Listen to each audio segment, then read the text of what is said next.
So dear students, in this video we are going to continue with our discussions of the last section, and we were doing drift velocity. So on the drift velocity, so this is the last discussion. So this is the last discussion on the drift velocity. So in the last class, what we did was we found a relation of drift velocity with the acceleration into multiplied by relaxation time. So when you uh, multiply the acceleration of electrons in the electric field with the relaxation time, so relaxation time was the time, it's average time between the two collisions. So when you multiply these two quantities, you'll get drift velocity. So it is an average velocity with which an electron moves in the presence of electric field. So let us do few more things here. Suppose I have a conductor this way. If I have a conductor,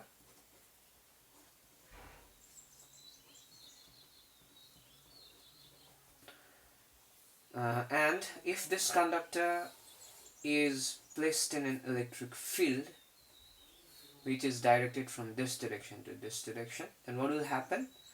Then the electrons on this side will move against this electric field. Electrons on this side, this end, will move against the electric field with a velocity equals to the drift velocity.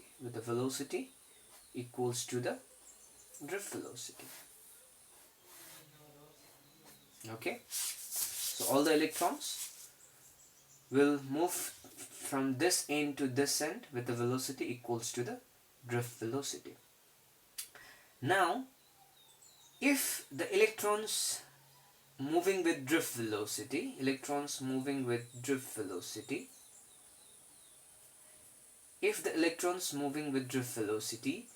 takes delta t amount of time to reach from this end to this end. Listen carefully. If the electrons, which has a drift velocity in the presence of electric field, with which it moves towards this direction, required delta t time to reach from here to here, then what this quantity will give? Vd into delta t will be nothing but it is the distance between these two ends, because velocity into time will give us the distance between the two ends. Electrons with drift velocity Vd in delta t time will cover delta x distance. So delta x distance is the distance from here to here. Okay, that means we calculated the distance between the two ends as delta x is equals to Vd into delta t. So if delta x is the distance from here to here, then volume of this cylindrical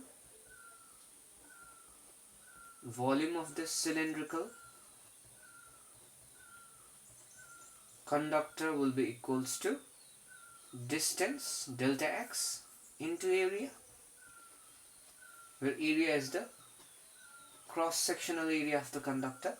So when you multiply the cross-sectional area of the cylindrical conductor with the distance, you will get the volume of this cylindrical conductor, which is delta x into A. Now if this is volume of the conductor, now let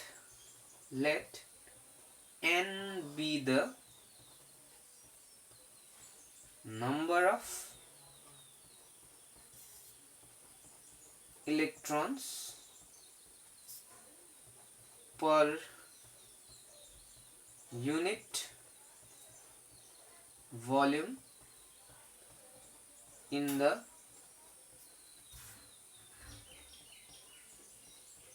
conductor.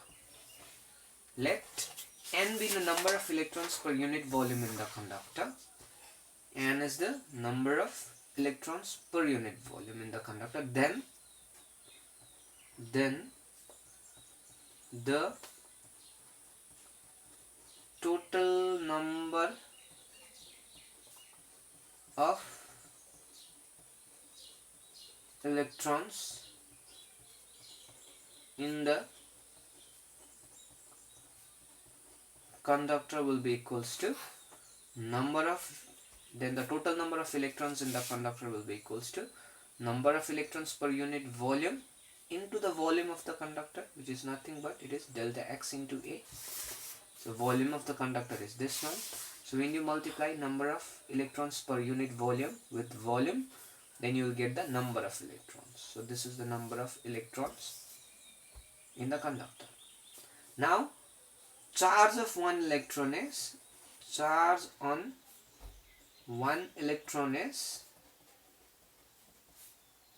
minus E. Charge on one electron is minus E, and this is the total number of electrons. Then what is the total charge on the whole conductor?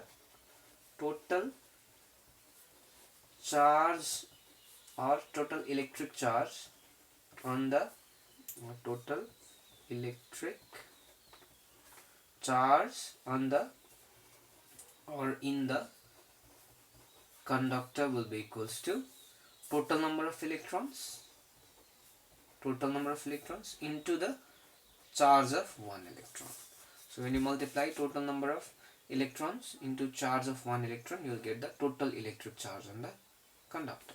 That means in time delta t, this amount of charge will flow from this end to this end. In time delta t, delta t is also there. Here delta t is also there. Delta x, delta t will come because delta x is Vd into delta t. So when you put delta x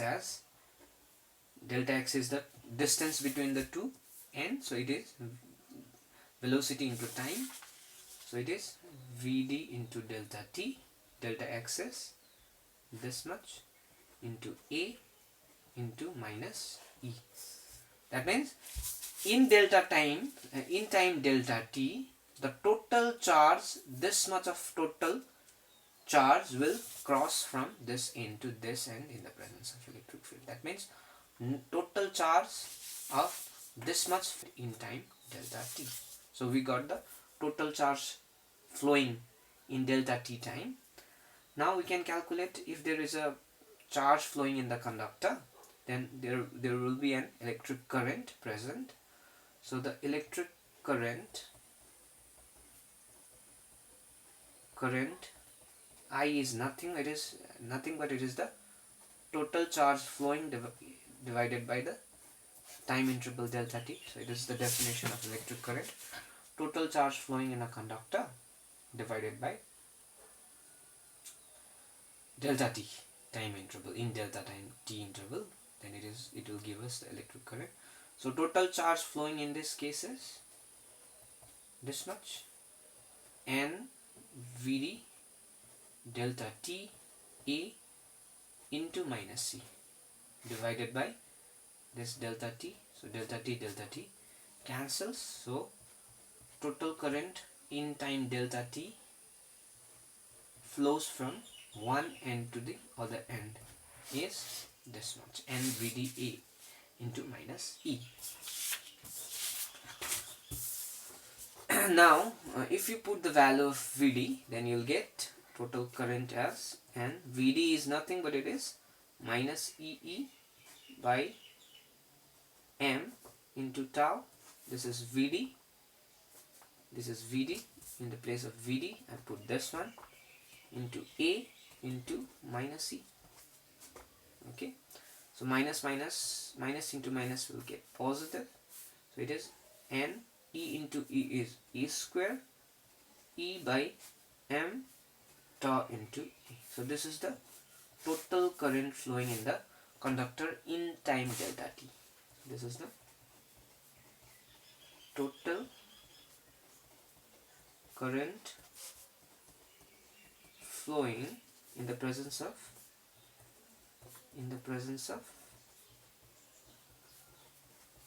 E, which is electric field, in time delta t. So in the presence of electric field E, this much of current will flow in time delta t.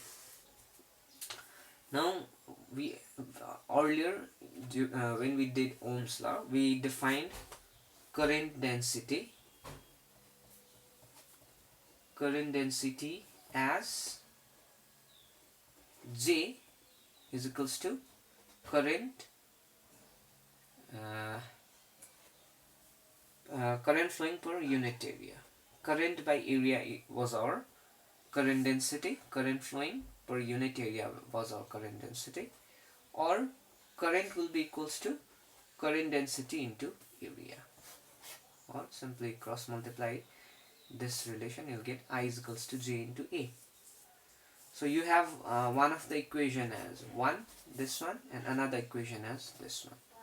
So here I is equals to something into A, here I is equals to J into A. That means this J must be equals to this something.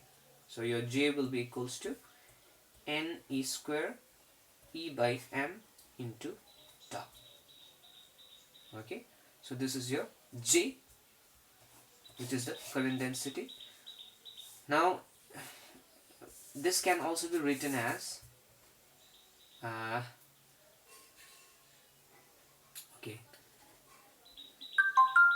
this can also be written as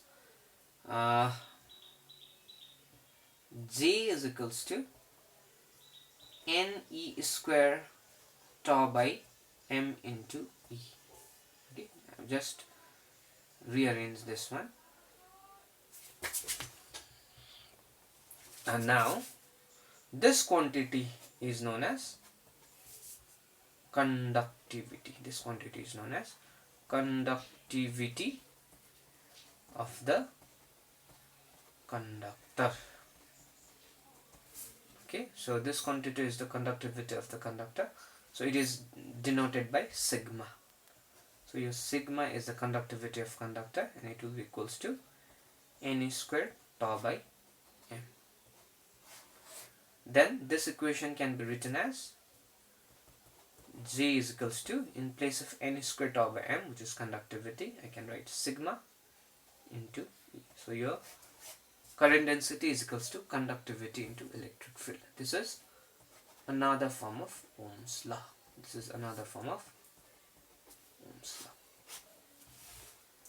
So the Ohm's law can be also written as this way. Now our last discussion for today will be on mobility. Okay, so this is the last discussion for today. Mobility.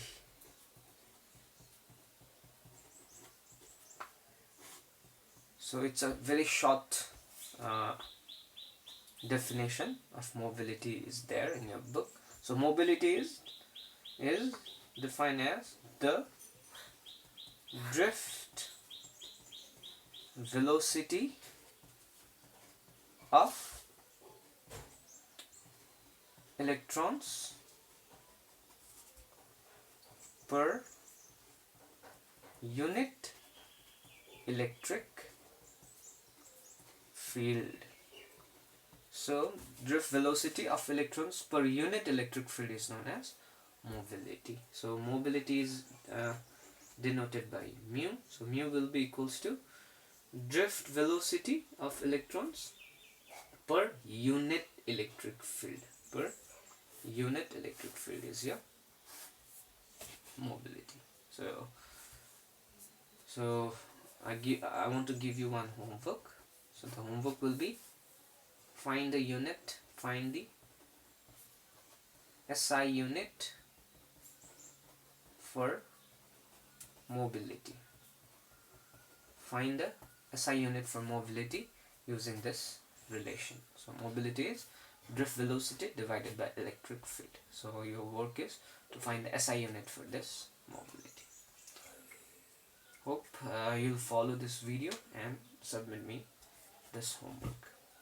So this much for today. Thank you.